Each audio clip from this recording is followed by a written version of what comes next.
Hello guys! Cette semaine, je suis encore heureuse d'être avec vous pour vous parler d'un sujet très intéressant. Selon un rapport des Nations Unies, il y a environ 476 millions de personnes autochtones qui vivent dans environ 90 pays du monde.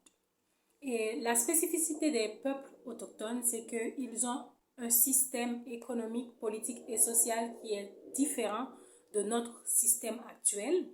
Ils sont attachés à leur terre. Ils ont une culture et des langues différentes des nôtres. N'empêche que parfois ils parlent la même langue que la population qui les entoure. Ils sont parfois privés de l'éducation et ils sont souvent dans des situations précaires.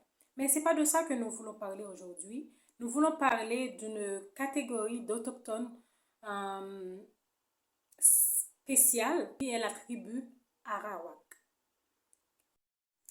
Donc, qui étaient les Arawaks?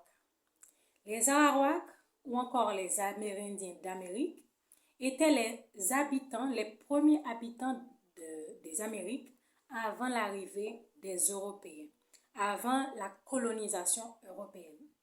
Donc, on trouvait les Amérindiens ou encore les Arawaks d'Amérique au niveau d'Haïti, au niveau du Pérou, de la Guadeloupe et dans bien d'autres Antilles. Donc, ils se retrouvaient majoritairement dans les Antilles et au niveau de l'Amérique du Sud. Une chose importante à savoir, c'est que les Arawaks étaient organisés de manière matriarcale.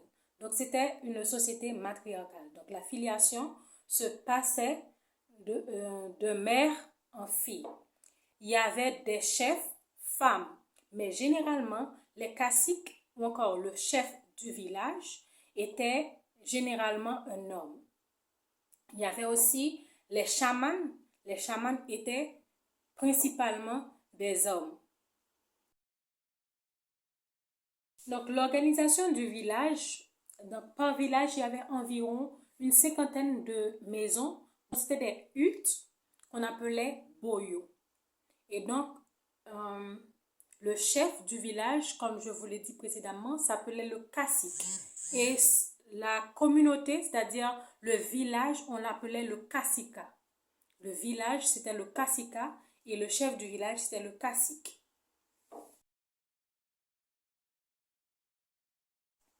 Les Arawaks des Antilles pratiquaient de l'art.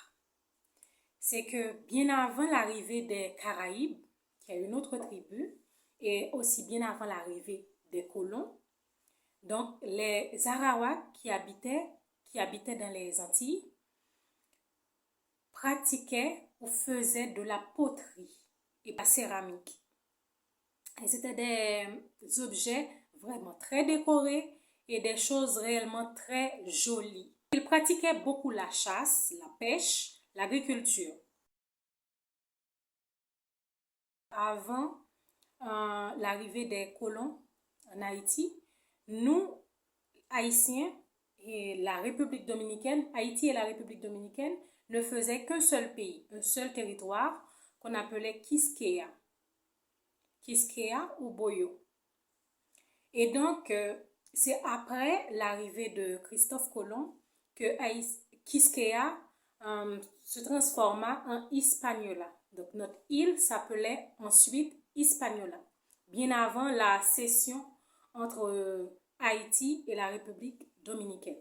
Avant l'arrivée des Noirs en Haïti, il y avait les Taïnos. C'était des Indiens issus de la tribu Arawak, des autochtones Arawak. Dans notre art haïtien, il y a des choses que nous faisons, par exemple le hamac, etc.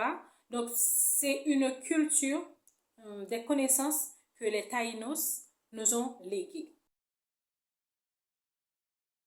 À l'époque précolombienne, les 5 caciques de l'île de Quisqueya, qui fut ensuite appelée Hispaniola, étaient le cacica du Marien, le cacica de la Magua, le cacica de la Maguana, le cacica du Xaragua et le Cacica du Higüey.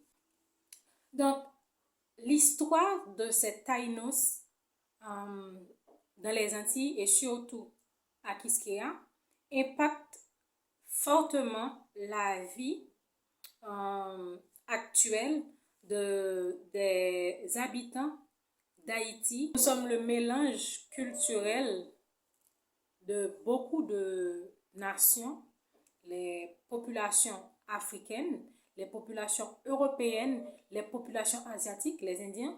Donc, tout ça forme ce que nous sommes aujourd'hui et nous avons en nous ce patrimoine, cette richesse culturelle que nous devons sauvegarder et utiliser pour aller de l'avant et faire de cette ancienne perle des Antilles ce qu'elle était auparavant, de redorer l'image de ce beau pays. C'est tout pour aujourd'hui les amis, je vous souhaite de passer une agréable semaine et je vous dis à la semaine prochaine. Ciao!